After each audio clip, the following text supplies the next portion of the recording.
Hello friends, சின்ன serial next எபிசோடுங்க review பார்க்கலாமாங்க. காவியாவும் அங்கே போஸோட திருட்டுத்தனத்தை கண்டுபிடிச்சி அங்கே ஈஸ்வரிக்கிட்டையும் சித்ராக்கிட்டையுமே சொல்லிடுறாங்க. உடனே அங்கே செங்கல் சுளையிலே காவியா இங்கே போஸை வெளுத்து வாங்கிக்கிட்டு இருக்காங்க. உடனே இங்கே போஸுக்குமே காவியாவுக்கு இந்த விஷயம் தெரிஞ்சிருச்சு. இங்கே மயில் கூட பழகின விஷயம் அவளுக்கு தெரிஞ்சிச்சு. ஐயோ எல்லாமே போச்சு போ அப்படின்னு சொல்லிட்டு பயங்கரமாக ஃபீல் பண்ணிக்கிட்டு இருக்காரு இங்கே போஸுமே. அதுக்கப்புறம் ஈஸ்வரியும் இங்கே தவடலே பல்லார்னு சொல்லிட்டு இழுத்துக்கிட்டு இருக்காங்க. ஏண்டா நீ அப்போவே திருந்திட்ட, அங்கே காவியா சொல்கிறதெல்லாம் கேட்டுக்கிட்டு இருக்கா அப்படின்னு சொல்லிட்டு நான் நினச்சிட்டு இருந்தா இப்போ காவியா உன்னை சொல்லி என்ன அசிங்கமாக கேட்டுக்கிட்டு இருக்கா.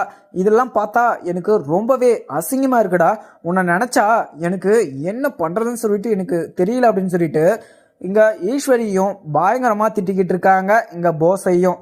அதுக்கப்புறம் இங்கே காவியாவும் நீ திருந்த மாட்ட, நீ திருந்தாத ஜென்மம் அப்படின்னு சொல்லிட்டு எனக்கு முன்னாடியே தெரியும். அதனால தான் இங்கே மயிலை நான் உனக்கு ஸ்பை விட்டேன். அதனால் நீ இந்த ஒரே டாஸ்கில் அப்படின்னு சொல்லிட்டு நான் நினச்சி கூட பார்க்கல. நீ இவ்வளோ சீப்பாக இவ்வளோ கீழ்த்தரமாக இருப்பேன்னு சொல்லிட்டு நினச்சிட்டு இருந்தேன்னா நான் முன்னாடி உன்னை கல்யாணமே பண்ணிட்டு இருந்திருக்க மாட்டேன். ஆனால் நீ அந்த ஆபத்தான காட்டுக்குள்ளே போயிட்டு அந்த தமிழ் செல்வியை அடிச்சுட்டு அந்த மாத்து மருந்தை கொண்டு வந்து இந்த திருட்டுத்தனத்தை பண்ணியிருந்த பார்த்தியா, அப்போவே நான் உன்னை அசிங்கப்படுத்தி நான் அந்த கல்யாணத்தை நிறுத்திக்கணும், நான் உன்னை திருத்தணும் அப்படின்னு சொல்லிட்டு பார்த்தேன். பார்த்தியா என்ன சொல்லணும் அப்படின்னு சொல்லிட்டு அங்கே காவியாவுமே கார் எடுத்துக்கிட்டு கிளம்பிடுறாங்க.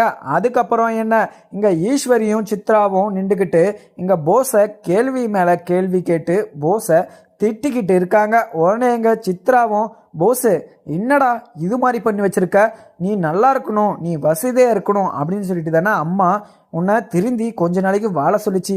ஆனால் நீ இப்படி ஒரு கீழ்த்தரமான வேலையை பண்ணி வைப்பேன்னு சொல்லிட்டு நான் நினச்சி கூட பார்க்கலடா அப்படின்னு சொல்லிட்டு இங்கே சித்ராவுமே போஸை திட்டிக்கிட்டு இருக்காங்க. அதுக்கப்புறம் என்ன இங்கே சேதுவுமே இங்கே தமிழ் செல்விக்கு விவாகரத்து கொடுக்கணும் அப்படின்னு சொல்லிட்டு அங்கே கேஸுமே ஃபைல் பண்ணியிருப்பாரு. அந்த கேஸை வாபஸ் பண்ணணும் அப்படின்னு சொல்லிட்டு அங்கே வக்கீல்கிட்டயுமே போய் அந்த வாபஸ் விஷயத்த இங்கே செல்லப்பாண்டியை கூட்டிகிட்டு போய் சொல்லியிருப்பாரு. உடனே செல்லப்பாண்டிக்கு ரொம்பவே சந்தோஷமாகவும் இருந்திருக்கும். உடனே இதை சொல்லி முடிச்சதும் வெளியே வந்து இங்கே கருப்பு சேது செல்லப்பாண்டின்னு சொல்லிட்டு 3 பேரை நின்றுக்கிட்டு அங்கே செல்லப்பாண்டி சேதுக்கிட்ட மாப்பிள்ள நீங்கள் என் பொண்ணு கூட சேர்ந்து சந்தோஷமாக வாழணும்னு சொல்லிட்டு நீங்கள் நினச்சிக்கிட்டு இருக்கீங்க. ஆனால் என்னோட பொண்ணுக்கு உங்களோட அருமை புரியாமல் அவள் இது மாதிரி கோவமாக இருக்கா, நீங்கள் எதுவுமே நினச்சிக்காதீங்க மாப்பிள்ள அப்படின்னு சொல்லிட்டு இங்கே செல்லப்பாண்டியுமே சேதுக்கிட்ட சொல்லிக்கிட்டு இருக்காங்க. சேதுவும் செல்லப்பாண்டிக்கிட்ட மாமா நான் அதெல்லாம் எந்த விஷயமும் நினைக்கல, ஆனால் தமிழ்ச்செல்வி மறக்க முடியாத ஒரு விஷயத்த நான் லைஃப்பில் பண்ணிட்டேன், அதுக்கு தான் நான் இப்போ இவ்வளோ கஷ்டத்தையுமே அனுபவிச்சுக்கிட்டு இருக்கேன். ஆனால் இங்கே தமிழ்ச்செல்விக்கிட்ட நான் எந்தெந்த வழியிலையோ நான் எப்படியோ ஒரு வழியாக அவள் மனசை மாற்றணும், அவளை என்னை மன்னிக்க வைக்கணும் அப்படின்னு சொல்லிட்டு நான் எவ்வளவோ முயற்சி பண்ணிட்டேன். ஆனால் தமிழ்ச்செல்வி என்னை மன்னிக்கவே கூடாது அப்படின்ற விஷயத்தில் குறியவே இருக்கா அப்படின்ற மாதிரியுமே இங்கே செல்லப்பாண்டிக்கிட்ட சொல்லிட்டு சரிங்க மாமா எனக்கு வீட்டிலேயே வேலை இருக்குது, ஏன்னா இப்போ தமிழ்ச்செல்வி வேற காலேஜிலேருந்து வந்திருப்பா, அவகிட்ட நான் ஒரு விஷயத்த சொல்லணும் அப்படின்னு சொல்லிட்டு இங்கே சேதுவுமே செல்லப்பாண்டிக்கிட்ட சொல்லிட்டு கருப்பும் சேதும் அங்கேருந்து கிளம்பிடுறாங்க. அதுக்கப்புறம் இங்கே காவியாவுமே வீட்டுக்கு ரொம்பவே கோவமாகவும் போகிறாங்க. அதுக்கப்புறம் இங்கே மலருமே காவியாவை பார்த்துட்டு என்ன காவியா இன்னைக்கு ரொம்பவே அப்செட்டாக இருக்க, ரொம்பவே கோவமாக இருக்க, என்ன விஷயம் அப்படின்னு சொல்லிட்டு இங்கே மலருமே கேட்குறாங்க. ஓனே காவியாவும் அதெல்லாம் ஒன்றும் இல்லைக்கா, இங்கே போஸு திருந்திட்டான் அப்படின்னு சொல்லிட்டு எங்கள் அப்பாவும் எங்கள் அம்மாவும் சொல்லிட்டு இருந்தாங்க. அந்த விஷயமா நான் யோசிச்சுட்டு இருந்தேன், ஆனால் போஸு திருந்திருக்க மாட்டான் அப்படின்னு சொல்லிட்டு என் மனசில் கொஞ்சம் ஓரமாக டவுட் இருந்துக்கிட்டு தான் இருந்துச்சு. அப்போ செங்கல் சுழியில் ஒரு ஆள் வச்சு நான் அவனை நோட் பண்ண சொன்னேன், ஆனால் அந்த பொண்ணுக்கிட்டேயே தப்பாக நடந்துக்க முயற்சி பண்ணியிருக்கான் இந்த சேது பையன். அவனை நம்பினதை தவிர நான் வேறு எந்த தப்பு பண்ணேன், அவனை திருத்தணும் அப்படின்னு சொல்லிட்டு நினச்சேன். ஆனால் அவன் இவ்வளோ கீழ்த்தரமாக ஒரு சீப்பான வேலையை பண்ணுவான் அப்படின்னு சொல்லிட்டு நான் நினச்சி கூட பார்க்கல. அக்கா நீங்களே பாருங்கக்கா அவன் பண்ணி வச்சிருக்கிறத அப்படின்னு சொல்லிட்டு ஃபோனை எடுத்து அங்கே போஸு அந்த மயில்கிட்ட பேசிக்கிட்டு இருக்க இந்த வீடியோவே காமிக்கிறாங்க. உடனே இதை பார்த்த இங்கே மலருமே ரொம்பவே கோபமாகவும் இங்கே காவியா கிட்ட காவியா, நீ போஸை கல்யாணம் பண்ணிக்கிட்ட எனக்கு சந்தோஷம்தான். ஆனால் போஸ் உன்னை கல்யாணம் பண்ணிக்கிட்டு உங்கள்கிட்ட சந்தோஷமாக வாழ்வான் அப்படின்னு சொல்லிட்டு நினச்சேன். ஆனால் உங்ககிட்ட உன்னை கல்யாணம் பண்ணிட்டு உங்ககிட்ட இப்படி ஒரு ஃப்ராடுத்தனத்தையும் உங்ககிட்டையும் ட்ராமா பண்ணிக்கிட்டு இருக்கான்னு சொல்லிட்டு எனக்குமே கொஞ்சம் கஷ்டமாக தான் இருக்குது. ஆனால் உன்னோட வாழ்க்கை இப்போ என்ன ஆச்சு அப்படின்ன மாதிரியுமே அங்கே மலருமே காவியா கிட்ட கேட்குறாங்க. காவியாவும் அங்கே நான் இந்த விஷயத்தில் என்னதான் முடிவெடுக்கிறதுன்னு சொல்லிட்டு எனக்கு கொஞ்சம் கூட புரியல. இந்த விஷயத்த ராஜாங்க மாமா கிட்ட நான் காமிக்கவா இல்லை இப்படியே விடவா அப்படின்னு சொல்லிட்டு எனக்கு குழப்பத்தை தான் நின்றுக்கிட்டு இருக்கேன் அப்படின்ற மாதிரியுமே எங்கள் மலர்கிட்ட சொல்லிடுறாங்க. மலருமே, காவியா நீ இது மாதிரி விஷயத்தெல்லாம் மறைச்சி வைக்கக்கூடாது. இந்த விஷயத்த ராஜாங்க மாமா கிட்ட நீ உடனே போய் சொல்லணும். ஏன்னா அப்போ தான் இது மாதிரி போஸு பண்ணுற விஷயமெல்லாம் அங்கே மாமாவுக்கு தெரிய வரும். எங்கள் போஸு இது மாதிரிலாம் பண்ணிக்கிட்டு இருக்கக்கூடாது. மறுபடியும் இது மாதிரி ஒரு விஷயத்தவே அவன் நினைக்கக்கூடாது. அது மாதிரி ஒரு பதிலடியை நீ கொடுக்கணும் காவியா அப்படின்ற மாதிரியுமே ரொம்பவே கோபமாகவும் அங்கே மலருமே சொல்லிட்டு கிளம்பிடுறாங்க. காவியா இந்த விஷயத்தில் ரொம்பவே கோபமாக அங்கேருந்து கிளம்பிடுறாங்க. ஆனால் இங்கே போஸு இவ்வளோ வசமாக மாட்டுவாருன்னு சொல்லிட்டு போஸ் கொஞ்சம் கூட எதிர்பார்த்துருக்க மாட்டார். போஸ் அப்போவே அங்கே திருந்தி அங்கே காவியா சொல்கிறதெல்லாம் கேட்டிருந்தாருன்னா இப்போ காவியா கூட சேர்ந்து சந்தோஷமாக வாழ்ந்துருக்கலாம். அதே மாதிரி காவியாவோட சொத்தும் அங்கே காவியா உங்கள் அப்பா அங்கே 25 லட்ச ரூபாய் பணமும் எல்லாமே கிடச்சிருந்துருக்கும்.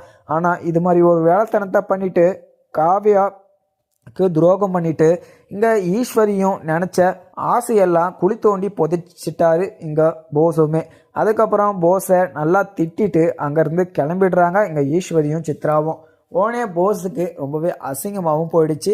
அதுக்கப்புறம் என்ன, எங்கள் சேதுவுமே அந்த கேஸையுமே வாபஸ் வாங்கிட்டு வீட்டுக்கு வரவும் வக்கீலும் இங்கே தமிழ்ச்செல்விக்கு கால் பண்ணி, தமிழ் அங்கே உன் விவாகரத்து விஷயமா இங்கே சேது என்கிட்ட பேசிகிட்டு இருந்தார்.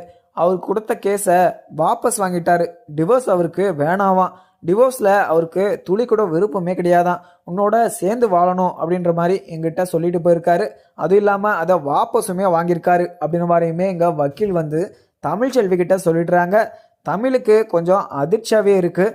இங்கே சேது சொன்ன விஷயத்த நினச்சி வருத்தப்படுறதா இல்லை வயிற்றில் இருக்க குழந்தைய நினச்சி சந்தோஷப்படுறதா அப்படின்ற விஷயத்த இங்கே தமிழ்ச்செல்வியுமே யோசிச்சுக்கிட்டு இருக்க.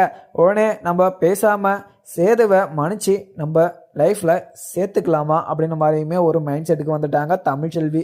ஏன்னா இப்போ தமிழ்ச்செல்வி அவங்க வயிற்றில் குழந்தையுமே இருக்குது. ஏன்னா குழந்தை ஒரு தகப்பம் இல்லாத ஒரு குழந்தையா ஆயிடக்கூடாது அப்படின்ற ஒரு நோக்கத்தில் சேது கூட சேர்ந்து வாழ்கிறதுக்கு சம்மதிச்சிடலாம் அப்படின்ற மாதிரியுமே இங்கே யோசிச்சுக்கிட்டு இருக்காங்க தமிழ்ச்செல்வி. அதுக்கப்புறம் இங்கே தனமுமே அங்கே தமிழ்ச்செல்வி கிட்ட போயிட்டு, அக்கா யாருக்கா கால் பண்ணது அப்படிங்கிற மாதிரியுமே கேட்குறாங்க. உடனே அதெல்லாம் ஒன்றும் இல்லை தனம், அங்கே இந்த விவாகரத்து விஷயமா வக்கீல் தான் கால் பண்ணியிருந்தார். சேது மாமா அவர் இந்த கேஸை வாபஸ் வாங்கிட்டாங்களாம். அவங்க வேணும்னா கேஸ் கொடுக்கறதுக்கும் வேணான்னா இந்த விவாகரத்து விஷயத்த வாபஸ் வாங்கிறதுக்கும் நான் இது செஞ்சு வச்ச பொம்மையா அப்படின்ற மாதிரியுமே சொல்லிக்கிட்டு இருக்காங்க. உடனே இங்கே தனமும், அக்கா உன் மேலே சேது மாமா ரொம்பவே பாசம் வச்சுக்கிட்டு இருக்காருக்கா. அவர் செஞ்ச தப்புக்கு எவ்வளவோ உங்ககிட்ட மன்னிப்பு கேட்டுட்டாரு. நீங்கள் ஏன்க்கா அவங்கள மன்னிச்சு நீங்கள் ஏற்றுக்கக்கூடாது அப்படின்ற மாதிரியுமே இங்கே தனம் சொல்கிறாங்க. தனம் சொல்கிறது கேட்ட தமிழ்ச்செல்வி, தனம் அவர் மேலே எனக்கு கோபம் இருக்குது. ஆனால் அவர் பண்ண விஷயத்த வச்சு இந்த வீட்டில் எத்தனை பேர் என்ன அசிங்கப்படுத்திருக்க மாட்டாங்க. அந்த விஷயத்தை வச்சு ஈஸ்வரியுமே இப்போ ரீசெண்டாக அந்த சாமியாடி அம்மா முன்னாடியே என்ன அசிங்கப்படுத்தியிருந்தாங்க. இவங்க அந்த விஷயத்த சொன்னதுனால தானே அந்த விஷயத்த சொல்லி என்ன கஷ்டப்படுத்தினாங்க அப்படின்ற மாதிரியுமே இங்கே தமிழ்ச்செல்வியுமே சொல்கிறாங்க. உடனே இங்கே தனமும், அக்கா நீங்கள் அந்த விஷயத்தெல்லாம் விட்டு தள்ளுங்கக்கா. இப்போ நல்லா மனசு மாதிரி மாமா உங்கள் கூட சேர்ந்து வாழணும் அப்படின்னு சொல்லிட்டு நினைக்கிறாங்க. நீங்கள் இப்போவே ஓகே சொல்கிறது தான்க்கா எனக்கு சரின்னு படுது. நீங்கள் இந்த விஷயத்தில் என்ன வேணாலும் முடிவு எடுத்துக்கோங்க. ஆனால் அங்கே சேது மாமாவை மட்டும் வெறுத்துடாதீங்கக்கா அப்படின்ற மாதிரியுமே தனம் சொல்லிட்டு அங்கேருந்து கிளம்பிடுறாங்க. அதுக்கப்புறம் இங்கே ராஜாங்கமும் அப்பத்தா கிட்ட, அப்பத்தா என்ன மாத்திரையெல்லாம் கரெக்டாக போட்டுட்ருக்கீங்களா அப்படின்ற மாதிரியுமே இங்கே அப்பத்தா கிட்ட ராஜாங்கமும் கேட்குறாங்க. இங்கே அப்பத்தாவுமே, ராஜாங்கம் நான் எல்லா மாத்திரையுமே கரெக்டாக தான் போட்டுக்கிட்டு இருக்கேன். எனக்கு இப்போது எந்த ஒரு தொந்தரவுமே இருக்கிறதில்ல. நீ நல்லா இருந்தா அதுவே போதும். அதுவும் இல்லாமல் தமிழ்ச்செல்வியும் சேதும் 2 பேரும் சேர்ந்து வாழ்ந்தாங்கன்னா எனக்கு அந்த மாத்திரை கூட தேவையில்லை ராசாங்கம் அப்படின்ற மாதிரியுமே இங்கே ராஜாங்கத்துக்கிட்ட இங்கே சொல்லிடுறாங்க அப்பத்தா. இதை கேட்ட ராஜாங்கத்துக்கும் கொஞ்சம் வருத்தமாக தான் இருக்குது. ஏன்னா தமிழ்ச்செல்வியும் சேதுவும் சேர்ந்து வாழணும் அப்படின்றதுனால நிறைய பரிகாரமும் பண்ணியிருப்பாங்க ராஜாங்கம். ஏன்னா ராஜாங்கம் தமிழ்ச்செல்வி மேலே பயங்கர கோவமாக தான் இருந்தாங்க. அந்த கோவத்தையுமே இங்கே சாமியாடியம்மா தீர்த்து வச்சுட்டு போயிட்டாங்க. அதுவும் இல்லாமல் தமிழ்ச்செல்வி எந்த தப்புமே பண்ணலை அப்படின்றத இங்கே சாமியம்மா நல்லா எல்லாருக்கும் புரிகிற மாதிரி சொல்லிட்டு போயிருப்பாங்க. இங்கே தமிழ்ச்செல்வி கிட்ட எப்படி பேசுறது அப்படின்ற மாதிரியுமே இங்கே ராஜாங்கம் யோசிச்சுக்கிட்டு இருக்காரு. இங்கே மோகனாவுமே அங்கே அப்பத்தா கிட்ட, அப்பத்தா நீங்கள் காத்தாலேருந்து சாப்பிடாம இப்படி உக்காந்துக்கிட்டு இருந்தீங்கன்னா உங்கள் உடம்பு இன்னத்துக்கு ஆகிறது, வாங்க அப்பத்தா சாப்பிடுவீங்க அத்தை அப்படின்னு சொல்லிட்டு அங்கே மோகனாவுமே எங்கள் அப்பத்தாவை கூப்பிடுறாங்க. அப்பத்தாவுக்கும் அங்கே சாப்பிட விருப்பம் இல்லாமல் உக்காந்துக்கிட்டு இருக்காங்க. அதுக்கப்புறம் இங்கே காவியாவுமே ராஜாங்கத்துக்கிட்ட இந்த விஷயத்த சொல்லி ஆகணும் அப்படின்னு சொல்லிட்டு அங்கே முன்னாடி வந்து, மாமா உங்ககிட்ட ஒரு முக்கியமான விஷயம் சொல்லணும் அப்படின்ற மாதிரியுமே நிற்கிறாங்க. உடனே ராஜாங்கமும், காவியா அப்படி என்ன முக்கியமான விஷயம் அப்படின்ற மாதிரியுமே கேட்க, உடனே அந்த வீடியோவுமே எடுத்து அங்கே ராஜாங்கத்துக்கிட்ட காமிக்கிறாங்க. உடனே இங்கே காவியாவும், மாமா அங்கே போஸு திருந்திடுவான் அப்படின்னு சொல்லிட்டு தான் எங்கள் அப்பாவோட செங்கல் சூளைக்கு வேலைக்கு அமுச்சு விட்டுருந்தேன். ஆனால் போஸு அங்கேயும் போய் திருந்தாமல் அங்கே இருக்கிற சூப்பர்வைசரை கரெக்ட் பண்ணிவிட்டு அங்கே எந்த வேலையுமே செய்யாமல் அங்கே வந்த பொண்ணு, அங்கே தங்கமயில் அப்படின்ற ஒரு பொண்ணை பழகி பேசி அந்த பொண்ணு கூட தப்பாக நடந்துக்க முயற்சி பண்ணியிருக்காங்க மாமா இங்கே போஸ் அப்படின்ற மாதிரியுமே இங்கே சொல்லிடுறாங்க. உடனே இங்கே ராஜாங்கத்துக்கு பயங்கர கோபமாக இருக்குது. உடனே காவியா அங்கே போஸு இந்த வீட்டுக்கு வரட்டுரு, அவன் என்ன முடிவில் இருக்கான் அப்படின்னு சொல்லிட்டு நான் அவனை வெளுத்து வாங்கிடுறான் அப்படின்ற மாதிரியுமே கோவமாக உக்காந்துக்கிட்டு இருக்காங்க இங்கே ராஜாங்கமும். இதை சொன்ன காவியாவும், மாமா அங்கே போஸ் கூட சேர்ந்து வாழணும் அப்படின்னு சொல்லிட்டு தான் போஸை நான் கல்யாணம் பண்ணேன், அதுவும் இல்லாமல் போஸை திருத்தி நான் அவன் கூட வாழணும் அப்படின்னு சொல்லிட்டு இந்த போஸுக்கு நான் எவ்வளவோ தண்டனை கொடுத்தேன். ஆனால் அந்த தண்டனை நினச்சி அதை அசிங்கமாக நினச்சி போஸ் திருந்திடுவான் அப்படின்னு சொல்லிட்டு நினச்சா, ஆனால் அங்கேயும் போய் இதே மாதிரி தப்பை பண்ணிக்கிட்டு இருக்கான் அப்படின்னு சொல்லிட்டு நினைக்கிற போது எனக்கு ரொம்பவே கஷ்டமாக இருக்குது மாமா அப்படின்ற மாதிரியுமே இங்கே காவியா சொல்கிறாங்க.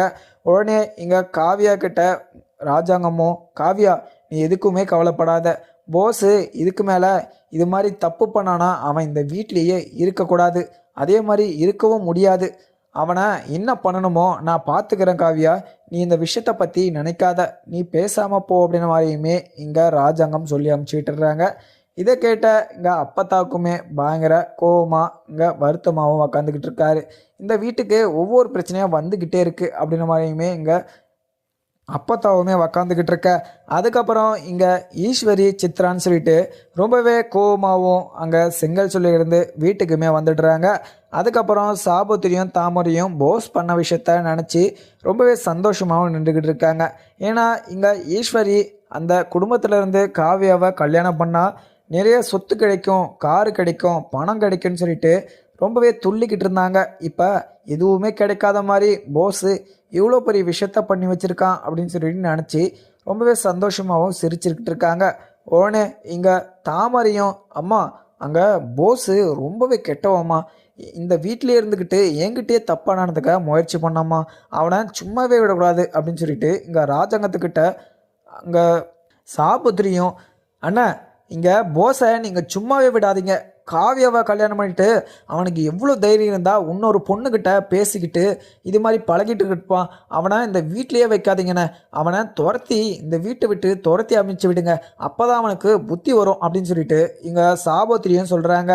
உடனே இதை கேட்ட ஈஸ்வரி சித்ரான்னு சொல்லிட்டு பயங்கர கோபமாகவும் நின்றுக்கிட்டு இருக்க. உடனே எங்கள் ஈஸ்வரியும், மாமா ஏதோ தெரியாமல் போஸ் அது மாதிரி ஒரு விஷயத்த பண்ணிட்டான், அவனை மன்னிச்சு நீங்கள் தான் ஏற்றுக்கணும், அவன்கிட்ட நான் நல்லா திட்டிட்டு வந்திருக்கேன், அவனை நல்லா போட்டு அடிச்சுட்டு வந்திருக்கேன், அவன் இனிமே இது மாதிரி ஒரு விஷயத்த பண்ண மாட்டாமாம்மா அப்படின்னு சொல்லிட்டு இங்கே ஈஸ்வரியுமே கெஞ்சிக்கிட்டு இருக்க. உடனே இங்கே ராஜாங்கமும், ஈஸ்வரி நீ என்ன பேசிக்கிட்டு இருக்க, அவன் பண்ணது சின்ன விஷயம்னு நினச்சிக்கிட்டு இருக்கியா, இங்கே காவியா கூட சேர்ந்து சந்தோஷமாக வாழணும் அப்படின்னு சொல்லிட்டு தான் அங்கே மலர்கிட்டேருந்து விவாகரத்து வாங்கி இங்கே காவியாவுக்கு கல்யாணம் பண்ணி வச்சிச்சு. இங்கே மலரோட வாழ்க்கையும் போச்சு, இப்போ காவியாவோட வாழ்க்கையும் இப்போ கேள்விக்குறியாக இருக்குது. இதுக்கு என்ன பதில் சொல்கிற, இது பொண்ணோட விஷயம், பொண்ணோட வாழ்க்கை சம்மந்தப்பட்டது. நீங்கள் சாதாரணமாக சொல்லிட்டீங்க போஸ் பண்ண தப்பை மறைச்சிருங்க மறந்துடுங்க அப்படின்னு சொல்லிட்டு. ஆனால் போஸு இப்படியே விட்டால் போஸ் மறுபடியும் இதே மாதிரி ஒரு விஷயத்த தான் பண்ணிக்கிட்டு இருப்பான்.